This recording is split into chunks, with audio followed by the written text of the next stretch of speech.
एक था राजा, उसके पास सब कुछ था, सोना, चांदी, हीरा, मोती, लेकिन एक चीज़ नहीं थी, सकून।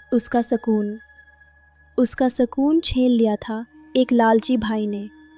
एक भाई जिसने अपने भाई से तख्त छीन लिया था, एक भाई जिसने उससे जंगल में भेज दिया था। लेकिन उस जंगल में उस राजा को मिला एक ताज, मिट्टी का ताज। कहते हैं जो ये ताज पहनता है वो दुनिया को देख सकता है, मगर दुनिया उससे नहीं देख सकती। वो हो जाता है अज्ञात, पर्दा, इनविजिबल। लेकिन हर इनविजिबल होने की एक कीमत होती है, और उस कीमत का नाम था मिट्टी का ताज। उस राजा का नाम था विक्रम। कभी उसके पास एक शहर था, एक महल था, एक प्यारी सी रानी थी, एक छोटा सा बेटा था। लेकिन उसके भाई देव ने उससे सब कुछ छीन लिया। एक रात जब विक्रम सो रहा था, देव के सिपाही आए।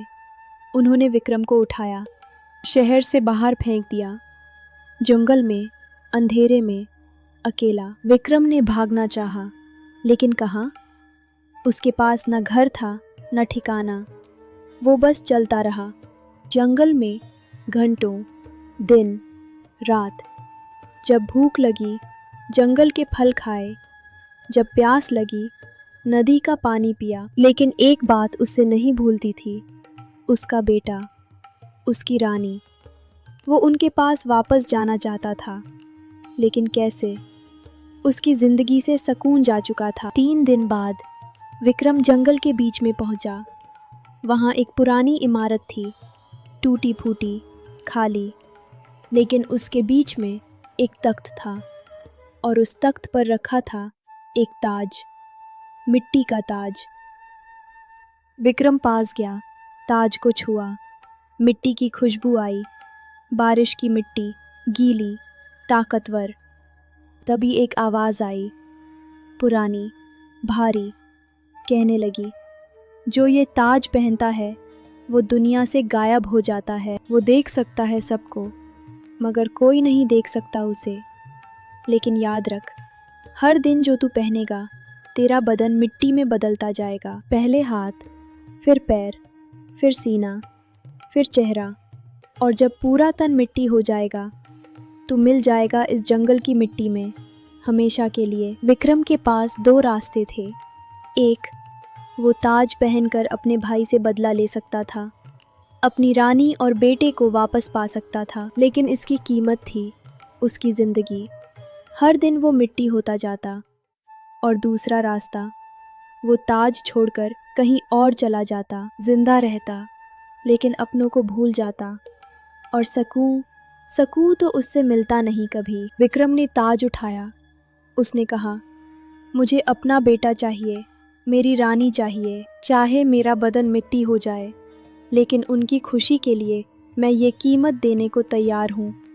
वही मेरी सकून है। उसने ताज अपने सर पर रख लिया और वो गायब हो गया। अगली सुबह विक्रम शहर में था, लेकिन कोई उसे देख नहीं सकता था। वो अपने भाई देव के महल में गया। देव अपने तख्त पर बैठा था। विक्रम उसके सामने खड़ा था, लेकिन देव को खबर नहीं थी। विक्रम ने देव के हाथों की उंगली को छेड़ा। देव चिल्ला उठा, लोग भागे, लेकिन किसी को कुछ नजर नहीं आ रहा था। विक्रम ने उसकी कुर्सी गिरा दी, उसके कपड़े फाड़े। वो लोग डर गए, कहने लगे, भूत ने हमें घेर लिया। लेकिन जब विक्रम ने अपने हाथ देखे तो वो देखकर डर गया। उसकी उंगलियां मिट्टी होने लगी थी, गीली, भूरी, मिट्टी। लेकिन उसके चेहरे पर एक अजब सा सुकून था। फिर विक्रम अपनी रानी के पास गया। वो अकेली थी, रो रही थी। उसकी गोद में उसका बेटा था। विक्रम ने अपनी बीवी को देखा, उसके आंखों में आंसू थे। वो उसे छू नहीं सकता था क्योंकि वो मिट्टी हो रहा था, लेकिन वो चाहता था कि वो जाने कि वो यहाँ है। उसने अपनी रानी के बालों को छुआ, हल्का सा। रानी को एहसास हुआ जैसे कोई हवा का झोंका आया हो। उसने कहा, विक्रम, क्या तू यहाँ है? विक्रम ने जवाब दिया, हाँ मैं हूँ, लेकिन तुझे नहीं दिख सकता लेकिन सुन मेरी बात, देव को मैं सज़ा दे चुका हूँ। अब तू और मेरा बेटा खुश रहो, मेरा सुकून यही है। फिर विक्रम शहर से बाहर चला गया, जंगल में, उसी जगह, उसी इमारत के पास।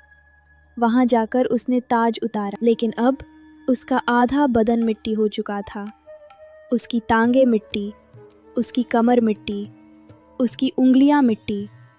वो बैठा रहा, ताज को देखता रहा। उसने सोचा, ये ताज मिट्टी का था और मैं भी मिट्टी हूँ। सब मिट्टी है, जो आया है एक दिन मिट्टी में मिल जाएगा। मैं अपने भाई से बदला तो ले लिया, अपनी रानी और बेटे को खुशी दे दी, लेकिन खुद को खो दिया। फिर भी अजीब सुकून था उस वक्त, मिलन का सुकून, मिट्टी का सुकून। फिर उसकी आंखें बंद हुई, उसकी सांस रुकी और उसका पूरा बदन मिट्टी बन गया, जंगल की मिट्टी में मिल गया। आज भी उस जंगल में वो इमारत खड़ी है और कहते हैं, अगर तुम रात को वहाँ जाओ तो तुम्हें एक ताज दिखेगा, मिट्टी का ताज। लेकिन उसे मत उठाना, क्योंकि जो भी उसे उठाता है वो एक राज सीख लेता है कि हर चीज़ की कीमत होती है, बदला मिलता है, लेकिन कीमत चुकानी पड़ती है। और कभी कभी कीमत होती है खुद की ज़िंदगी। मिट्टी का ताज, यकीन हो तो कभी जंगल में जाके देखो, लेकिन याद रखना, वो सिर्फ एक कहानी नहीं, वो एक चेतावनी भी है। तो आप बताओ, अगर आपको मौका मिलता बदला लेने का, लेकिन कीमत में आपकी ज़िंदगी, तो आप क्या करते? विक्रम की तरह ताज पहनते या उससे छोड़कर चले जाते? और सुकून आपको कहाँ मिलता? कमेंट में बताएं।